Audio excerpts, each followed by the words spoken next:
Well, let's take a moment and jump in to the series that we're in. Remember I said that we're going to take 3 weeks kind of covering Genesis chapter 2, and last week we considered the importance of place, of the deep longing to belong, and that God created the world actually and put humanity at the heart of it, and He has given us a physical reality by which we can live out our relational existence, because we are created in the image of God, which at its core means that we are meant, that is, we are hardwired for relationship with God and with one another.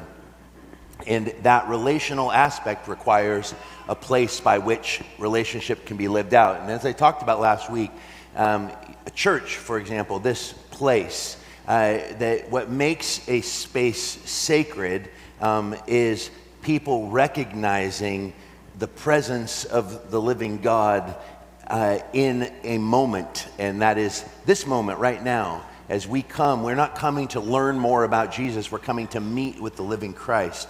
And as we do that, it actually brings a sacredness to the places in which we inhabit. And I talked about the importance even of how home is a deep central longing to belong, and then what makes a home, and then just the moving back and forth between the material reality of home and then the metaphorical or even the spiritual meaning behind the idea that we ourselves are the home by which God dwells within us and makes Himself known to the world through His people.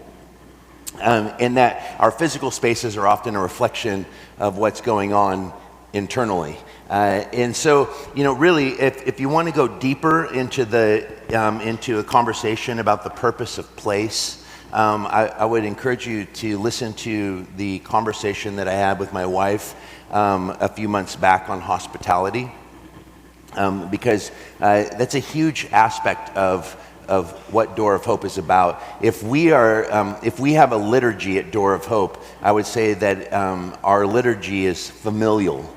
That's our drive, as we want this place to be a place where people come in the door and they have hope because they discover that they can be known and know, that they discover that they are loved, and part of our liturgy is the messiness that comes with being a family. And this is why you have a pastor that pushes so uncomfortably, I'm sure at times for some of you, into a radical vulnerability, because it's the family which is within the home that should be the safest place to be our most authentic and true selves, which means that we share with each other not only our strengths, but we also rely on each other as we confess our weaknesses. And that is a deep drive for me, is I want to see people set free from the pretense that you need to put forth an ideal that you yourself can't keep.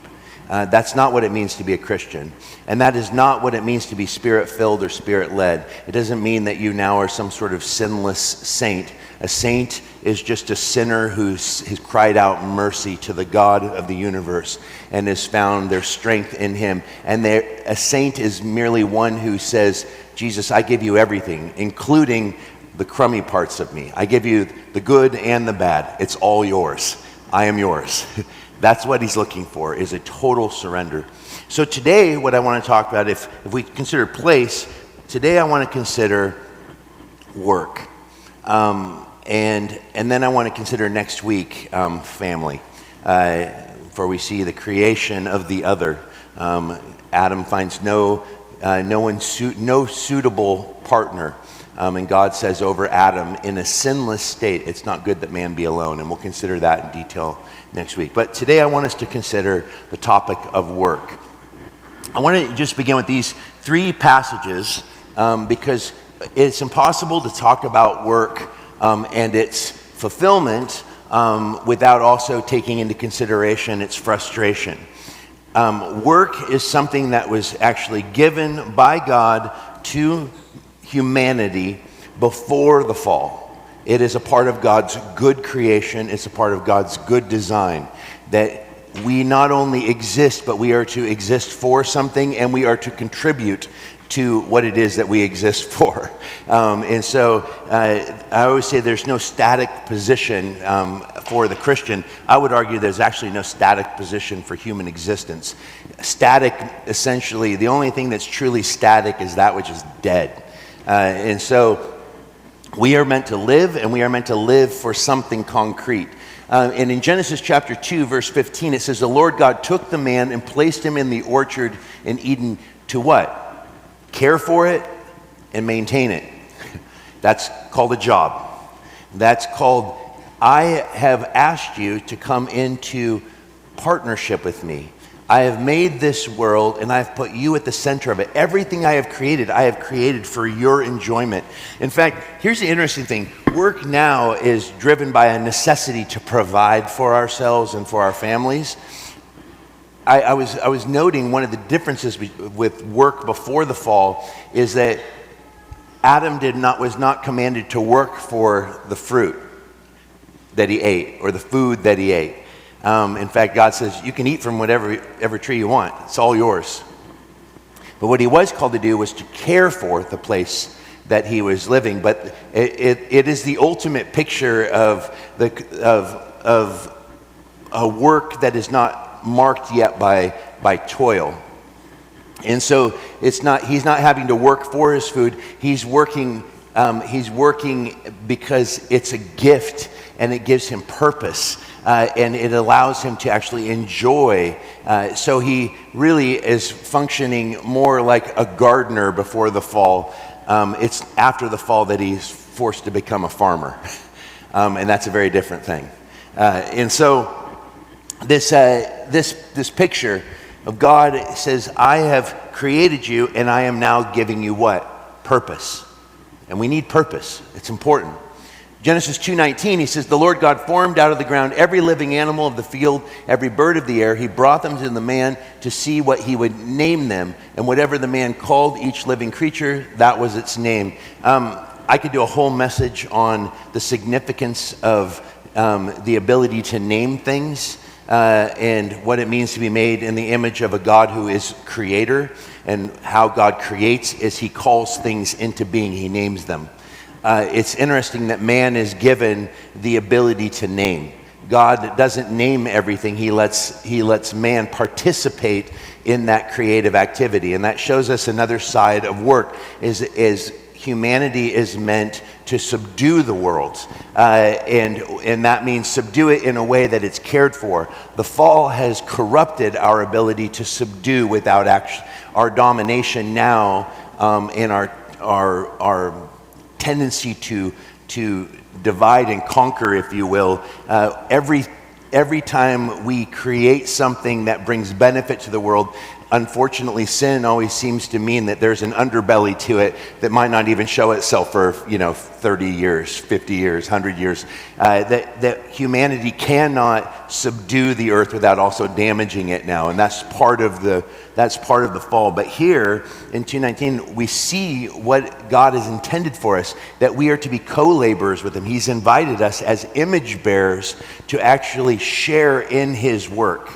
To actually participate in that, and it speaks of that. The power of naming a thing is that he's giving humanity authority over the creation, but it's authority under authority, and I think that's a really beautiful thing. The idea that we can be an extension of God in our ability to participate in the very world that He created. It's His world, we are His people, but He has also invited us to participate in the work and the care of this world by allowing us in some ways to name things, to actually participate. Work is a creative act in a way that should contribute to the world or the place in which we live, to its flourishing. That's something that actually is important for human existence. We want to be someone that contributes to the flourishing of the world. I had a really dear friend, and if you guys are wine drinkers, you should go buy wine from him because he's on Division. He's an amazing man.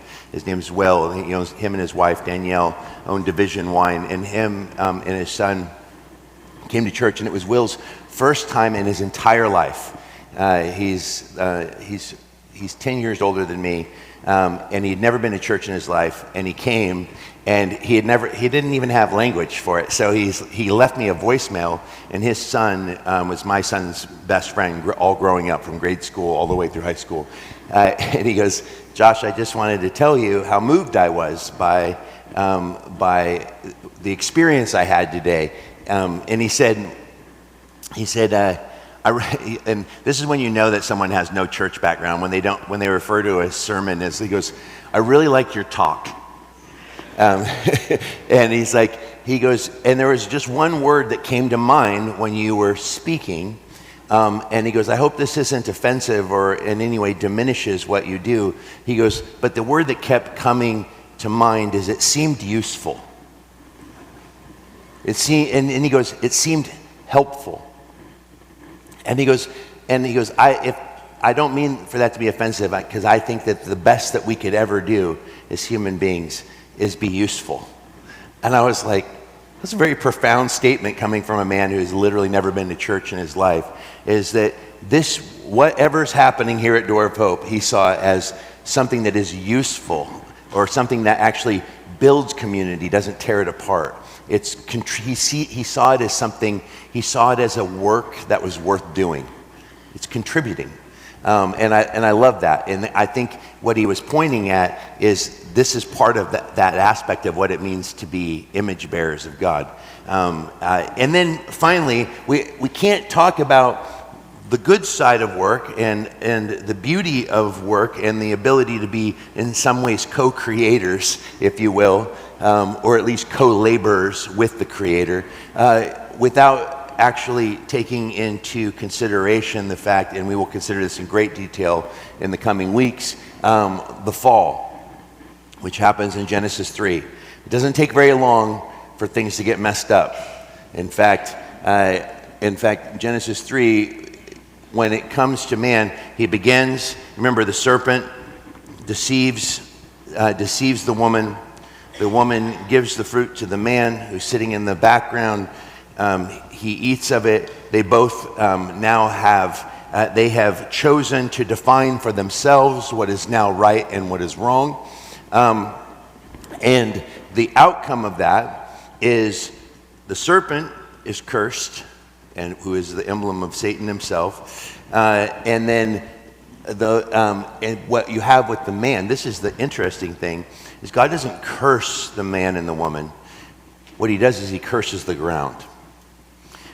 And I want you to notice this, and I actually prefer, and I looked at kind of a deep dive into the exact phrasing. In the New King James, it actually says, "Cursed is the ground for your sake."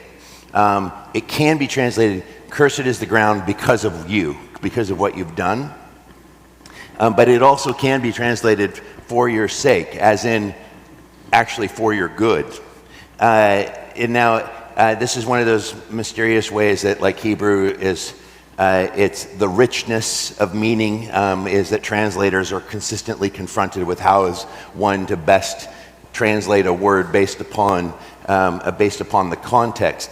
And I understand why they would say, "Cursed is the ground because of you." But I'm actually more intrigued with why it would be translated, "Cursed is the ground for your sake." And this is my personal conviction and belief, and I actually think it aligns with the gospel itself. God would not be good to leave man in a fallen state in Eden. In other words, to leave it so that the reality is that man in the perfect garden, which I believe is what humanity is always trying to get back to. It's always trying to find a way around the challenges of existence. But the thing is instead of, we want to move back to the garden state, but we want to do it without God. And God curses the ground because I believe it is the cursing of the ground that making work actually difficult, that is meant, even in this, God is taking the ugliness of sin and he is bringing about beauty out of it. I'm going to make this difficult because if I left you in a place of ease and perfection, you would never again see your need for me. And that would be the worst thing for you. So the best thing I can do is actually make your existence on the world that I created for your good more difficult so that you will once again turn to me. And I see a profound God's mercy at play here in what seems like a very difficult word. But the fact of the matter is that he says work is not going to be easy. That the ground, and also, by the way, there is multiple things at play, layers of meaning. What was it that they did? They ate the fruit that they were forbidden to eat, which was only one tree. You can eat from all of them, just don't eat from this one. God creates parameters or boundaries. He gives them a choice because relationship requires choice. And the choice that they took was, we will choose to define for ourselves what is right and wrong. What comes, all of God's judgment has to do with eating. The serpent now will eat dust. The humans now, they will eat, but it's going to be by the difficulty. It's not going to be just a free-for-all, because now you're going to have to work for what you eat, and it's not going to give easily. And I think it's a profound thing. It shows the outworking cause and effect that it's at play here. But this is what I want us to see from this, because this is what we have to understand, is that work, like everything else, is mixture. And here's an interesting. I just read this book a while back called The Rise and Triumph of the Modern Self by Carl Trueman. One of the things he was talking about, and he's hitting on a theme that David Brooks hit on in The Road to Character, who's a New York Times bestseller, is that our grandparents do not understand and don't relate to the ways that we think about existence and purpose and work. And Carl Trueman says, listen, my grandfather, if you were to ask him, do you find your work satisfying? He would be confused by that question. And he would simply say, and he goes, I think that he would say, yes, I enjoy it because it actually provides for my family. We are not like that. For us, it's far less about how it provides for others, and it is far more driven by, does it make me personally happy? And this is a complicated thing because it challenges the ways that how we have come to define values, is that personal satisfaction or personal happiness in our work has actually become the most important thing. But when you actually look at the trajectory of a self-centered reason for working or existing, the things that people want to do to bring themselves satisfaction are less, how should I say it kindly, are less hinged upon reality and far more based upon fantasy. The number one thing that kids today want to be when they grow up is famous. I just want you to think about that for a second. Because first of all, we all know what fame is, but none of us really understand it. We know it when we see it, and it doesn't even seem like the people that get it understand it, and nobody actually seems to want it once they have it. And when I talk about, it's not wealth. There are so many people that are, I was in West Palm Beach, and there are more billionaires that live there than anywhere else in the world. I never heard of any of them. Most of them are they're just people behind massive companies. A lot of them foreigners, so like oil investment and all these things. They're not famous. That is not the thing. Wealth is a part of what people want because they want to be able to buy things, but that's actually not what they're most interested in. What they're most interested in is being known at a spectacular level. However, what people don't understand is it's that's flying far too close to the sun, and nobody gets famous without being burned by it.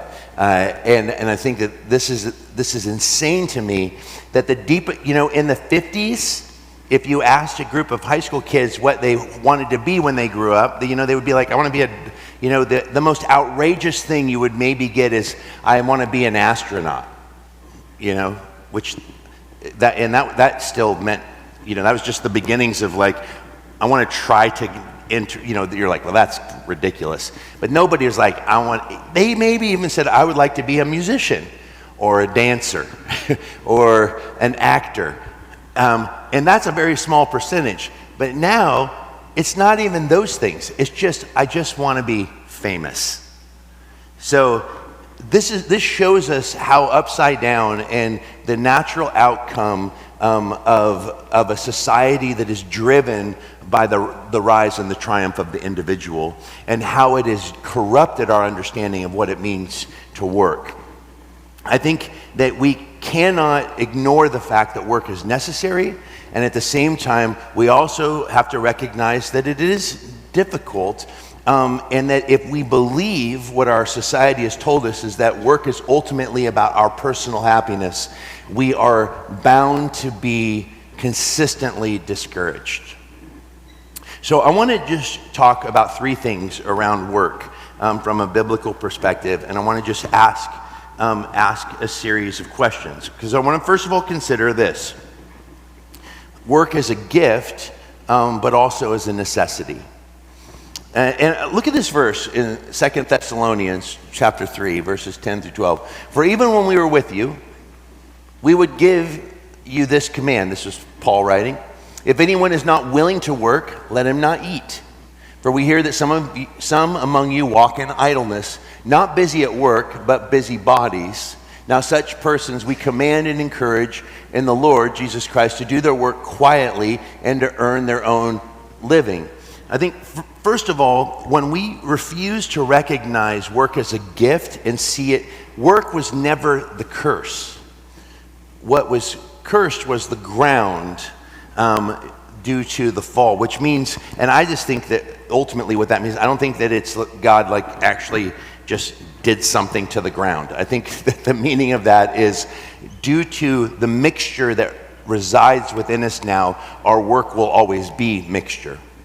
Our weariness and the death in things and the ways that we tire and the ways that we get bored, the ways that we lose our sense of wonder. Chesterton said, God must have the heart of a child in orthodoxy. He said, for it is the child who never bores of anything that they're interested in. What does a little toddler say all the time when they find, do it again, do it again.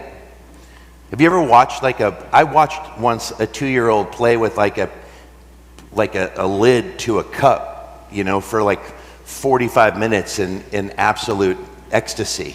And I remember being struck by it. There's nothing wrong with that child. That's not a commentary on the child's intelligence. In fact, I would say what it's a commentary on is children's ability to create entire universes with the most simple object, because they're full of vitality.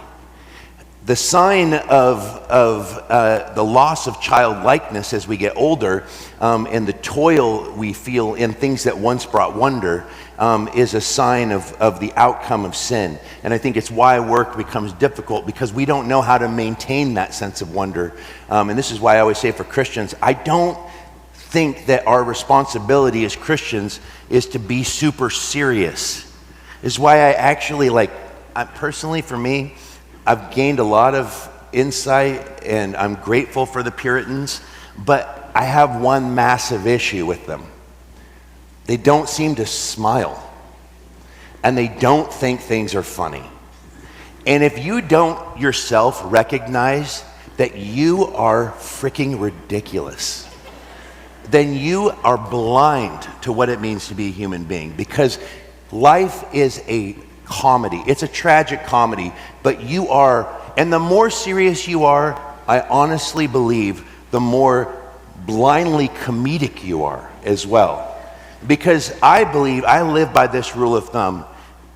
To be born again means to be brought back to a sense of childlikeness. It's the thing that gives us vitality. It's the thing that gives us the ability to see, even though work is difficult, to see it still as a gift. Because one of the great outcomes of being born again is we are given now the capacity to live with gratitude. And without gratitude, all we have is misery. And listen, life is difficult. When I look at what's happening in the Middle East right now, it is so deeply troubling. And what is heartbreaking is that you have small groups on both sides that are actually creating heartbreak, pain, and death for a lot of people who have nothing to do with what's being fought over. You think about the amount of children that are going to die, that already have died. That is a heartbreaking reality. It shows us that we are not masters of our universe. And so don't think that I'm not saying that to see life with a sense of wonder, or to have a lightness, if you will, in how we address our days. It does not mean that we diminish pain and suffering. It just means that we recognize that I am best not taking myself or the world very seriously, but I should always take Jesus and grace and others really seriously. And that's kind of the motto by which I live. I'm like, man, if we can't laugh, what is there? What's the like? That's why I'm like, when I go into a church where it's just all serious. I mean, I've been to a few churches where, man, it seemed like to be a member required being like all laughter. You know where in Dante's Inferno where it says, hope here. What is it? Hope. I think like hope ceases. Like, what is that? Yeah, abandon hope. I feel like there's churches I've gone in, like, abandon laughter. Like, all fun is done. Like that's the bumper sticker right there. But I think that this is a problem, and I think part of the ability to actually engage in the difficulty of existence is the ability to recognize its frustration and not allow it to destroy what it means to be an image bearer of God. But I think it speaks to something that is also important, that we have to see work as a gift, but we need to see it as a necessity, and it is a necessity to live. And one of the things that Paul says here is, he said, listen, idleness is not an option. And one of the things that people kind of often ask me about is like Paul's relationship or Jesus' relationship with government, with being a contributing member in a society. People ask me that all the time. Josh, you seem to be apolitical, or you seem to be agnostic when it comes to politics. And I really am, and just so you know. And I don't believe that everything is political, and I don't believe that the church's responsibility is to push people toward a particular political allegiance. And I don't see that modeled in Jesus. All Jesus was ever willing to say about Rome was give to Caesar what is Caesar and give to God what is God's. I think the purpose of Paul's writings in regards to honoring the king or the emperor and paying your taxes and doing all those things is what his goal was is live as peaceably as possible in the society that you are in, so that you can have as much freedom as possible to share the gospel with as many as possible. That's how I view all of that. So I think I have a responsibility to be a law-abiding, contributing member of the society in which I live. I don't do it because of some patriotic zeal, although I am grateful for where I live and would consider myself a patriot. But I do it primarily as a means of having the freedom to share the love of Jesus with as many people as possible. And I think that that's the reason that Paul lays out this work. So for him, idleness, the unwillingness to contribute to the common good of the place in which you're placed, is actually putting a preventative of actually being a part or participating in the ultimate good, which is, what does it mean to be a witness of Jesus Christ?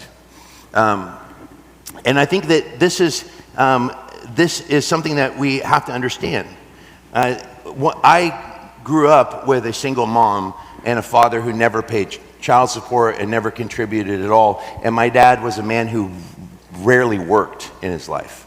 And if he did work, it was very short-lived. And he thought he could become rich by gambling and by selling drugs. And I think that you see this all the time as people who are looking for ways. I mean, in our instantaneous culture, I feel like we're always trying to figure out ways to get fit without working out, get material things without working.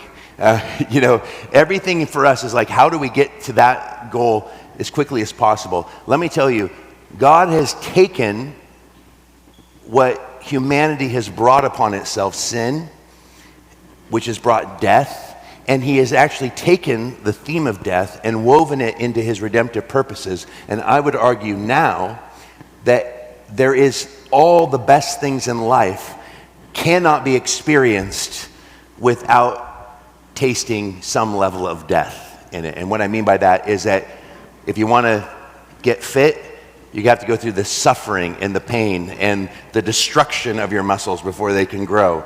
You've got to, there's an exertion that is a physical requirement, and I think it's the same with work. When I was first a Christian, I laid down my dreams of being a musician full-time because I lost my record deal, and I finally, as I became a Christian, realized I was taking myself way too seriously and thinking that what I was doing was far too special, and all the while my wife is being the primary breadwinner, and she's like, you suck.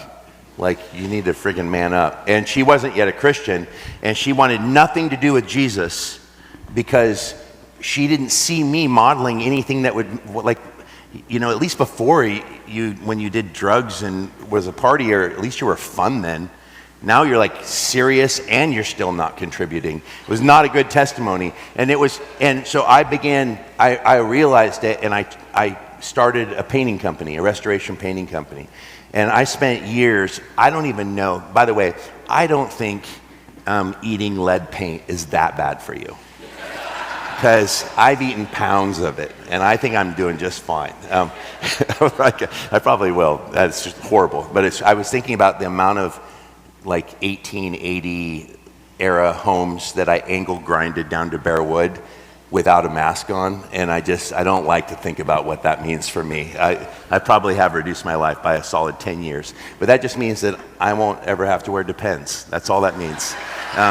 So you work hard, you play hard, you die fast.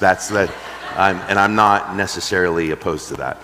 But I remember the job, and I worked so hard, and I provided, but I started to become embittered by it because I'm like, this isn't who I am. This isn't what I'm wired to do. And I just remember a moment of surrender, and it was like the most freeing thing. Is Darcy came to faith, and I was able to be a man to provide for my family, something my father never did. And we had Henry, and Darcy was always the one that was like making more money, being responsible. She still is the one that manages our entire household. But we were a partnership. I couldn't lead this church without her. We're a partnership still to this day. She does more than you guys will ever know, and it goes often unnoticed because I'm the one in the front. But that partnership, all of a sudden, I was fulfilling my responsibility of being a partner, of being a leader, of being a contributor, and I had a baby, and the necessity was felt because I felt for the first time the importance of the other.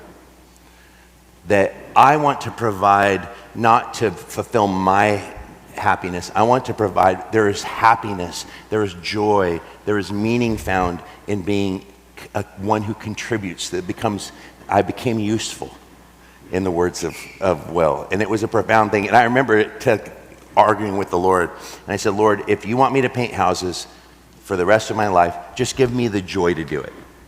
That was my one request. Just give me the joy to do it. And he did, until he moved me on. But it wasn't, and I think when I wrestled with him, I was constantly trying to get out of my work to get back to my own desires and my own purposes. That I always found myself miserable. I always fell off. I always had this underlying guilt. And anytime I've allowed laziness or idleness to come in due to discontentment with who I am or where I am. Nothing good has come out of that. And some of you know that. Thomas Aquinas defined work as the strenuous exertion of man to secure the goods necessary for living. I think it's a pretty basic definition, but it's not wrong. God expects us to secure and preserve the freedom he has given us, and that means we must work. Our work actually secures the freedom that he has given us as human beings. And I think that a lazy person is essentially another way of describing someone who is being a what? A non-contributor.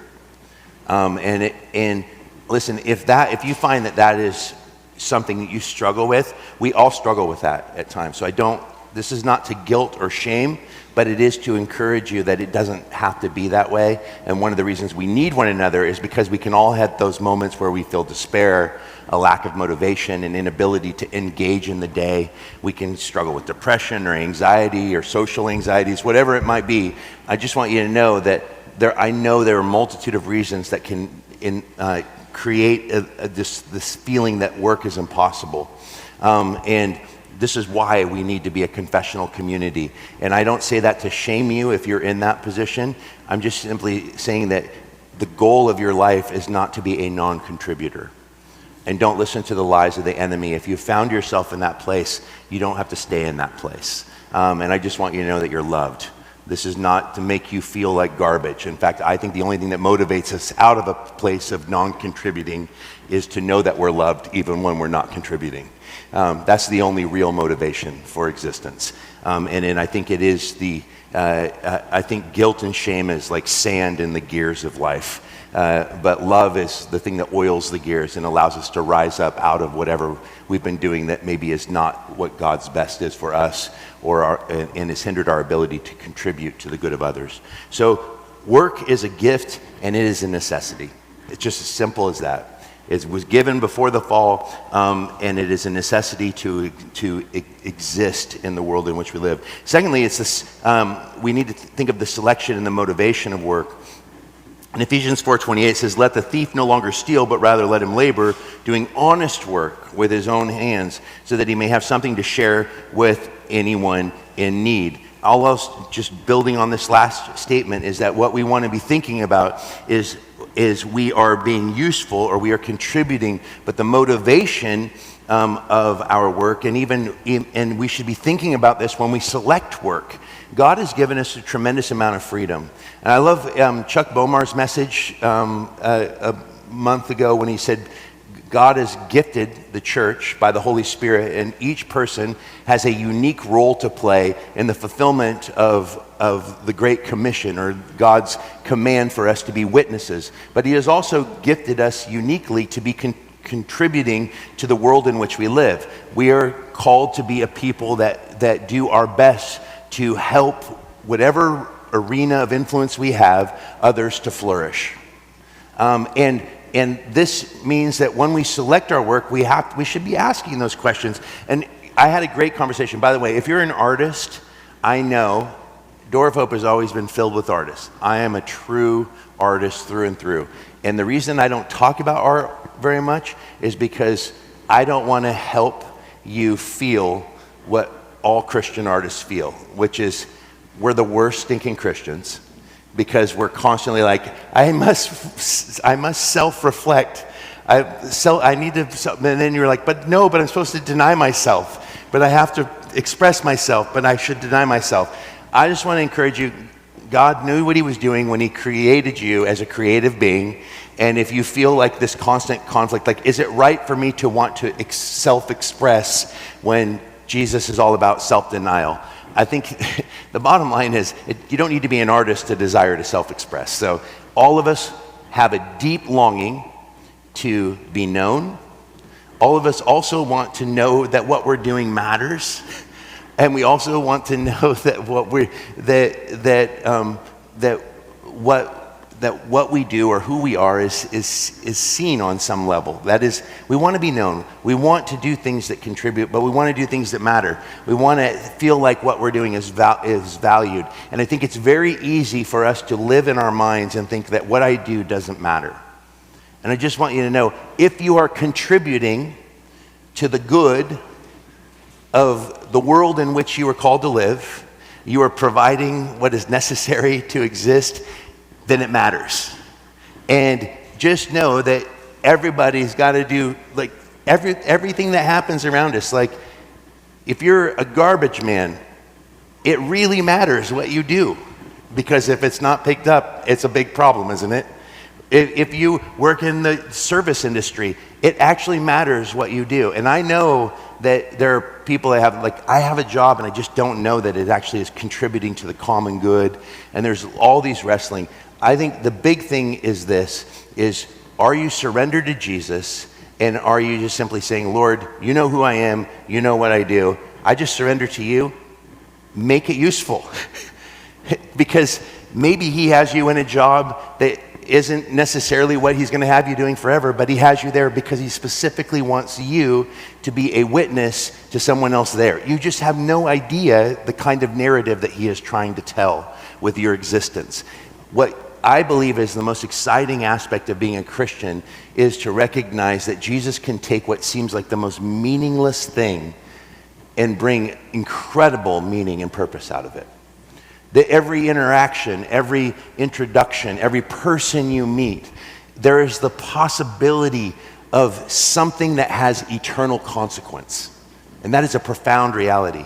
I didn't understand certain jobs that I had as a Christian where I was really struggling when I was painting. And I'm like, I think a huge reason God kept me in that painting job forever is because I had an atheist friend that I worked with who loved to ask me questions like, were there freshwater tanks on the ark? How did that work? Like, man, I don't freaking know. He's like, like years of working with a guy that railed on me for being a Christian every day. And he was one of my dearest friends, and he just was so disgusted that I would collapse to the weakness of this thing called Christianity. And he would try to give me books like Bertrand Russell's Why I'm Not a Christian. I'm like, Bertrand Russell, I'm going to write a book about Bertrand Russell called Why I'm No Longer a Reader, because he's so boring. So I'm like, all those were good. It was all purposeful. And sometimes we can't see it in the moment, but I think part of being a Christian who lives by faith is trusting that everything you do has eternal significance when you invite Jesus into it. That's all I would simply say. And so you might have a job. I think there are jobs out there that may not be something that is beneficial for you or for others. And you should be asking God that question every day. And if you're in that, I would say the first rule of thumb, does it provide what is necessary? But then the second thing is that there should be selection, there should be motivation behind the work. And the purpose here is it's not for you, it's for others. It's for others. Do we have something to share with anyone in need? Do you realize that your work and your ability to make a paycheck and then your willingness to give to the church is the only reason that these lights are on and you're able to come into this building that we own and are paying for, that this is your church, that our salaries are paid by your giving. This is all part of your work. Even you might hate your job, but your job is helping your community actually exist. Those are all good things and worth taking into, because I think sometimes we can be so consumed with what is not satisfying that we lose sight of the whole. We lose sight of the importance of the whole. And I know that I've had that as your lead pastor. I've had moments where I'm like, I hate this job. I like freaking hate it. Is that okay to confess that? But it was in those times. Why? Because of my own brokenness and the sense of feeling fraudulent and feeling overwhelmed and feeling exhausted and just feeling trapped, like I'm in a fishbowl, like I can't go anywhere without someone coming up and be like, Pastor Josh. And it was like, there were times where I'm like, I need out of this. But it was all it took usually to snap me out of that is an email. I've listened to your sermon from, Belgium. So grateful for Door of Hope. I wish we had a church like that. Like, we need perspective sometimes, and just being reminded that what we're doing matters. And even something that I love, I get to do everything I love in this job, and I still find ways to be discontent. So just know that that's part of the frustration in work that's due to the fall. It's not God's fault. It's our sin that blinds us to the importance of the things that we do. And so selection and motivation is an important thing. And I think that our work should be done honestly, it should be done diligently, and it should be for the purpose of bringing good about. Finally, think of work and its limitations, and the purpose of reflection, the limitations of and a reflection upon work. Exodus 20, verses 8 through 11, remember the Sabbath day to keep it holy. 6 days you shall labor and do all your work, but the seventh day is the Sabbath to the Lord and your God, and on it you shall do no work. You and your son and your daughter, your male servant or your female servant, or your livestock or your sojourner is within your gates. For in 6 days the Lord made the heavens and the earth, the sea, and all that is in them, and rested on the seventh. Therefore the Lord blessed the Sabbath day and made it holy. Let me be really clear that just as it's easy to become disinterested in your work, it is also possible to make your work your God. And there are plenty, and the reason that I got to the point where I was like, I hate this job, is because I forgot that rest is a necessary part of work. Now, I think it's interesting, we talk about the Sabbath, but the Sabbath is dependent upon the first part of this command, which is, you shall work 6 days. But then there is times where we have to cease from our work because our work can become our identity. I am this, when people ask you, like, who are you? What are you? It's always an interesting question. People ask me what I do. And what they're wanting to know is, how do you identify yourself? And we put a lot of weight upon what kind of occupation we are. And if you say you're a doctor, then there's an immediate thing in the mind of the listener that, oh, that means that you're smart, that you went to school a really long time, and that you make a lot of money. It's so funny that we're not actually thinking about any of the things that are actually important about the statement, I'm a doctor, because that means, oh, you save lives. You're like, oh, well, you'd probably drive a BMW then. For us, often work and identity becomes about status rather than usefulness. I think that one of the purposes of rest, of the need to stop, is to remind ourselves that everything we do and everything we have is a gift. It's also to keep work in its proper place, and to recognize that the purpose of work is that work is not an end in and of itself, but it is a means to the end, a means toward what is ultimate, which is relationship, which I believe the purpose of Sabbath is to reflect on the goodness of God and what it means to be made in His image.